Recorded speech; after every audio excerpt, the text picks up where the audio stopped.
everyone. Welcome to Coffee with Casey. We'll take a little time and talk about the market conditions. Again, the reason we do this is to identify when the market begins to turn and how we react to it, what the new strategies are. So let's go over some of that. In today's show, we're going to talk also about big teams, small teams. But let me tell you, we got saved again today by the predictive analysis, which has saved us for, gosh, all the way since this pandemic started. And I'm going to go over that with you a little bit today and show you what you realtors in the realtor corner, and show you what you need to do to make sure you don't launch a listing overpriced and have it sit and wait. So, that's everybody's nightmare. Thank God I think we've lost 41 listings and only one of them has lasted, a little too long. So let's go over that today. So let me go to our market conditions, see what we got. All right. So today, again, big teams versus small teams, pitfalls of relocation, agent referrals. By the way, when you do an agent referral and you go online and you have them refer an agent, they take 20% of the commission. So the agent has to charge more because they have to give the referral company some money. And then the referral company does not have the right realtor in the right place. So don't waste your money on referral companies, and relocation companies can really cost sellers a lot of money. So we may get around to that today, but I do want to talk about the predictive analysis. Also, some people get under the impression that we want to come in and paint every house and it's got to look a certain way. That's just not true. Updating a home, you need to maintain the character of the home. So the last 3 homes I've walked into, we really didn't have to do anything. One was a farmhouse. It was great. It had a farmhouse appeal. It had the best lot in Vienna. So, we wanted to respect that house and just make minor little changes to it to kind of give it some updates. And then, one was a palatial estate that had marble everywhere. And of course, we're not going to, change the character of that house either. They all have their own character. So, don't get in your mind that you have to come in and redo and repaint. And, all you want to do is just any dated things you want to kind of update and make look presentable. Okay. And in the agent corner, I do want to talk about finding your counterbalance, but let's go and take a look at the market. It's inventory, and that's what we've been keeping our eye on. So the inventory for April of 2022 in Vienna is down 9% over its 5-year average. So the inventory is not back. I mean, we're not getting inventory back. Fairfax County as a whole is down 10%. And you can see the numbers right there. On average, it's negative 5% over the 5-year average. So it's not like April is showing up with all this massive inventory. It is not. Those are the numbers to date. So in 2022, Vienna is down 23%. Fairfax County 16, a lot of them are 14 and 15%. So again, the market is slowing. It is not slowing because of excess inventory, which is what some people may think. So it's clearly slowing. I mean, remember, all these were up in the 80s. So remember, now this is a chart that shows what towns, and when you go to that town, how many homes out of 10 are under contract, right? So 77% of the listings in Vienna are under contract. In Oakton, it's 55%. So 60% and over is a seller's market. So, some markets are struggling a little bit more now, and that's where you see there's a slight slowing down of the market. So in total, Northern Virginia, for all of Northern Virginia, 78% of the homes were under contract back in January. Then it was 75, 73, and right now it's 68. So is the market slowing a little bit? Yes, the market is slowing a little bit. Is it because there's too much inventory in the market? No, there's not too much inventory in the market. In fact, we're still down 15% year to date over in Vienna, 23%, but for everybody else, 15%. So it's not the inventory, then what is it? When we put a house on the market back here in February, The buyer pool, we can see how many people open up the emails. So I know that's the buyer pool. And the buyer pool was 600, 800, 1,000 people in the buyer pool. And then you'd have people that would look at it and click little heart, I mean, that's my favorite, or a little light bulb that says that's possible. The realtors would see that, but I would see that. We would see that. And we knew we had 40 and 50 people putting hearts out there saying they love this house. Well, our predictive analysis, which is what we're going to talk about, the predictive analysis tells us whether we've got contracts coming in or not. And the predictive analysis is more critical now than it's ever been. So, we are going to talk about that a little bit on how that's kind of saving us in this market. But first of all, when we say the market is down, let's understand. And I'll tell you what, my text number is 703-508-2535. And you can text me how many markets you think there are in Northern Virginia.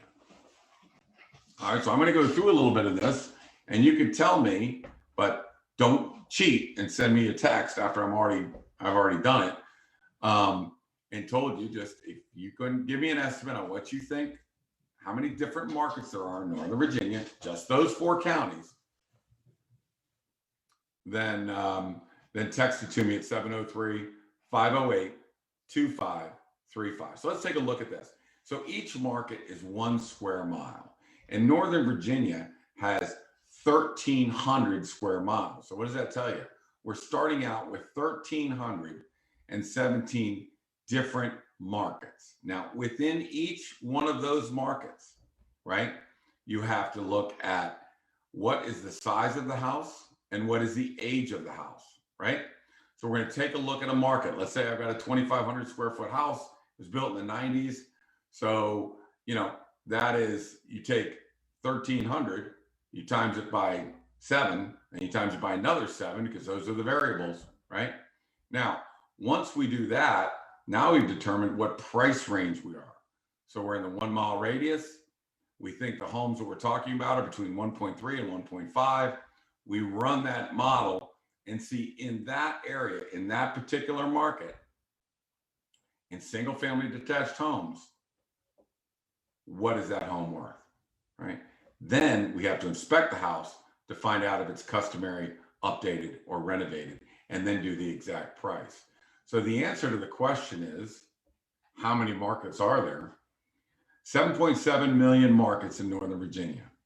And we need to analyze every one of them, right? So it's fairly simple, fairly quick. And this way you can identify that individual market, and then you get something like this, right? So this is what I present to every seller. And for those realtors that, are looking at this, want to know how to present it. So here's what it is. We have the available homes in that price range, the homes under contract in that price range, the sold homes, right, in that price range. So I know that out of 7 homes on the market, 5 are under contract. So that is a 71% index, right? So that means I'm in a seller's market, pretty strong seller's market. We need to examine, why these haven't sold. But if you look here, the days on market are only 7 and 8. So what I'm looking to do is I'm looking to find out how fast are they selling, how old are they, what's their size, how big is the lot, what their assessment is. This is 2022 assessments, what the sales price is of these homes, right? And then what did they list them? So they listed them for 1.9.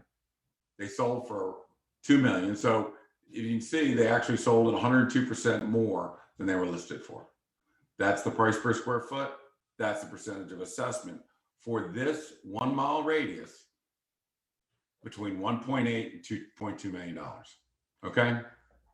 So we come down here, we take our subject property, multiply it times the price per square foot, and that's what we get. Now, this number and this number are different, right?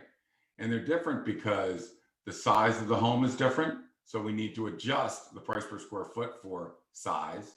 We also need to adjust it for age. These are 10 years younger than this house. So by adjusting for age and size, then the $465 a square foot number turns into $395, which says the house should be worth about 1.929 million. So over here, you see the average price per assessment, right? Percentage of assessment is this home sold for 130% of their assessed value. That is 130% of that, right? So if the average of these houses is 125, and I apply 125 to their assessment, that comes out with that number, right? Pretty close. So what does that tell you? That the customary value for this house is 1.95 million, but the asking price, the list price, is 1.85 million. So if you list it for 1.85, sell for about 1.95. Now, the key is this number. Sometimes people look at 1.95 and say, well, that's what we're going to list it for. No, look at everybody's asked this number and got that number, right? So if they asked this, they wouldn't have got it. So you want to be true to that and say it's about 95%. So that's what we're going to ask. Keep it right here and let them bid the property up to that number. Okay. Now what happens when they do that? They bid over that number and they go way beyond 1.95 up into, in this case, maybe 2,050,000, 2.1 million, somewhere around in there. So I went out and inspected the property. The property is really in updated condition and it has a pool. So really the updated says you're worth 2,050,000. You're asking 1.95. And then up here with a pool, it's probably going to go somewhere in about the $2.2 million range, right? If we let him bid it up. So, but you want to be careful to keep that thing under $2 million, right? So that's the way we assess one market out of the 7.7 million markets that you have out there. Okay. Now, I said I would look at big teams and small teams. Okay. So I'm very, I've had a lot of overhead before in companies, and if there's one thing that will kill a company, it is too much overhead, right? So, I was looking, and I see how well our team is doing versus other teams, and I looked at a team and found it rather remarkable. When you're a seller, you're paying a commission to a company, and a portion of that commission goes to the company, and it goes to the company to pay for overhead, right? Overhead is bad. So, you don't want to pay the overhead of Long & Foster or Weichert or Coldwell Banker or Keller Williams or Compass or whatever it is. But let me show you something about big teams. Let me go back on here. Let me show you what a big team looks like. Now, that's not the agents. That's the staff. And it's on their website. I'm not saying anything that they don't promote themselves. They promote this themselves. There are 50 people in that picture. 50 finance administrators, finance HR, coordinators, client developers, talent trainers, client care, client development, marketing officers, founders, chief operating. I mean, for gosh sakes, when you pay a commission, you really need to pay for all of these people in this picture. And the amazing thing that I'll tell you is that we are the number 3 largest team in Fairfax County in volume. We do more business in Fairfax County than that group that you just saw. And when I walk in, it's just me. I am the management, and I got one agent, and they're doing all the work, and we're both working together. We have Julie and Michelle in the back with Sharon. So I think that people need to be really cognizant about where you're paying your money and what it's going to go for. In Long & Foster, they've been around for a long time. So yes, you pay for big name. If you need it, pay for it. Keller Williams, you need to pay them because they have to pay a bunch of agents because everybody's getting a piece of the pie over there. And at Compass, gives an agent $150,000 up front, and then that agent has to repay Compass out of the commissions. Well, who's paying that commission? You are. So you, by paying 6% commission, are paying back a portion of their commission. I hate to see people throw money away. Samson Properties, they charge me nothing. I charge sellers nothing. It's a 4.5%. It's not discount. It's not cheap. It's this. It's just I'm not paying the brokers, and I'm not paying for all that stuff. So, you know, I like to make sure that if you're going to pay money, you need to get your money's worth, right? You don't need to pay for layers of HR directors and trainers. And, you know, it's funny. I was thinking about that. They've put me on some legends group. So Real Producers has picked some people that they're going to give awards for legends, right? And I guess all that means is I'm old and I get the whatever legend stuff is. But she said, "What's your recipe for success? What's your secret sauce?" And it's like, you know, that's where me and a lot of the realtor community go like this, right? So my secret sauce is all about trying to get the best deal I can on listing a house. In other words, I focus on my secret sauce, my recipe is focus on how to prepare a house. And like I said, sometimes it looks like a Greek mansion. Sometimes it looks like a farmhouse. Sometimes it's just a beautiful arts and crafts house. But how do you prepare that house? Get really, really good at that. And pricing, you just saw my pricing model. That's a 10, 15-year project. Really, really good on pricing that house and what the strategy for the pricing strategy is. And you know, where you price it to get the max amount of contracts. And then marketing. Focus on marketing. You know, how do you market? Where do you market to? Who do you get? Who's going to pay the most amount of money? How do you get to the people that are going to pay the real money in the house? How do you find a buyer that's looking in McLean and can get the same house in Vienna for $400,000 less? How do you get to those people? That's all we do. All we do. And then the bottom line then is we get it out, all that marketing and coming soon. And then the key is we do the predictive analysis and we look at how many people love the house, how many are, and again, for those of you realtors, go to Hit Counter and you go in there, you see your listings, and then you have hearts or you'll have light bulbs, and that tells you who's interested in your properties. So we need to know, is somebody coming to see your house or not? And then of course, the marketing has results. We need to see how many people saw it, how many people loved it, how many liked it, anybody sharing it, how many people went to the website, how long did they stay? This is all what's called the predictive analysis. This is done before we launch the listing live. So we're gathering this information, and the final one is really how many people are coming to see this house. Just this morning, we looked at one, and it's definitely going to sell $1.45 million. But we had it on at 1.4. No buyer pool. Nobody's looking. You know, we have people looking online, but nobody in that buyer pool that's scheduling showings, right? At 1.4 million. So instead of launching at 1.4 and finding out 30 days down the road that we're at the wrong number, we know it now. So now we go out at 1.35, get our 1.45, and it was the predictive analysis that helped us out. And as markets are slowing and as markets are a little more unsure, the predictive analysis becomes more and more powerful, right? So I would just say that is, you know, one of the more powerful things that you're doing when you go to a seller and say, I don't want to call a seller and say your house is not getting the right numbers. That's not a pleasant call, right? It's got to be done.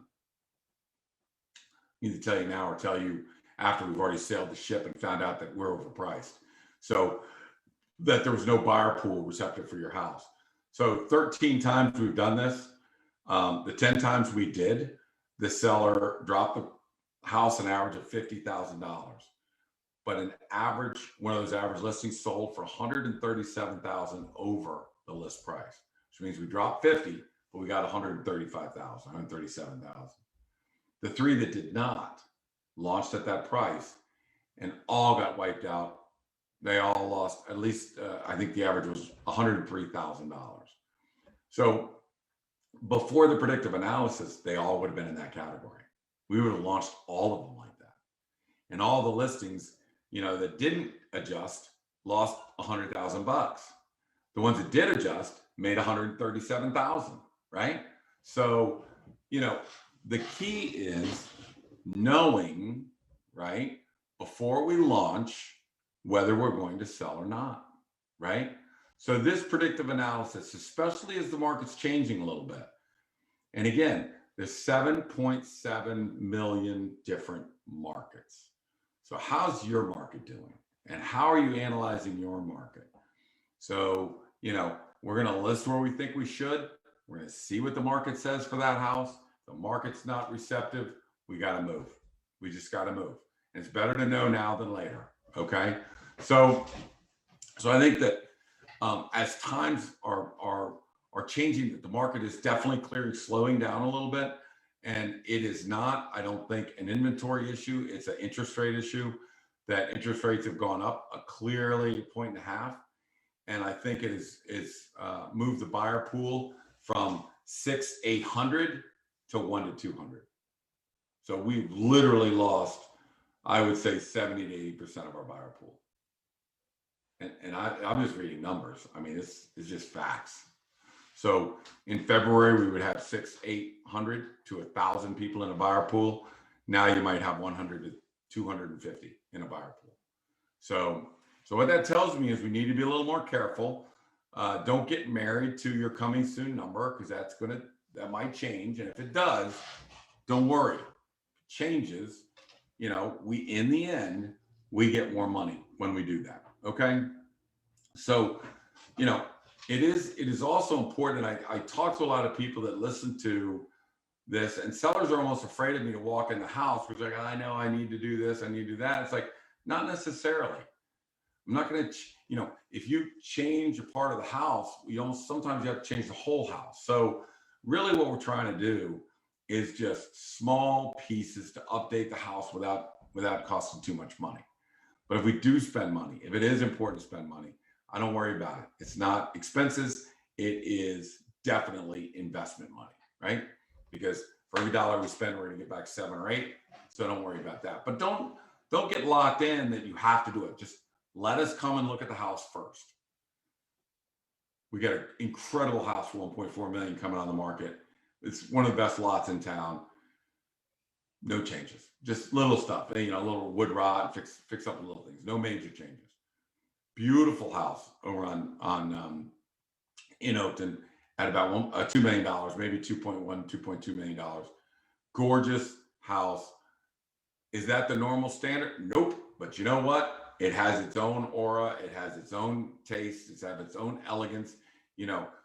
When you go into the kitchen, you're in Tuscany. When you're sitting out in the beautiful sunroom in the living room, you feel like you're in Santorini, Greece. So it is what it is, right? It's not called Santorini, Greece. It's just called Santorini. But you feel like you're in Greece. So, you don't touch that house. Beautiful house I was just at in Vienna. It's going to go for about 2.2. Nice, great pool, custom house, gorgeous. Not going to touch that. That house speaks for itself. So, don't think that we're going to have to do something to a house, because sometimes that answer is no, we're not. We may do just little things to help. Okay. All right. So we've got the market, we got big team, small team. We've got the referrals and relocation. Let me tell you, if you're being forced to use a relocation company, that's really a problem. And I'll tell you why it's a problem. Because the referral company charges 48% fee. So of course you got to charge the seller that money, right? And then they give it to the company, and then the company gives it to a team, and the team gives it to an agent. Before you know it, the agent's working for almost nothing, right? So anyways, if you take that, and then when you do get a contract, then the relocation steps in, and sometimes they screw up the contract and you lose the deal. So to be honest with you, if somebody has to do a relocation, I would really look into being able the benefits of doing it yourself or going through the relocation company. Because to be honest with you, the difference between 6% and 4.5% on a $2 million house is $30,000. A $1 million house is $15,000. So you save a lot of money if you don't do the relocation. I know they pay for your moving, but you move a lot of stuff for 15, 20, 30,000 bucks.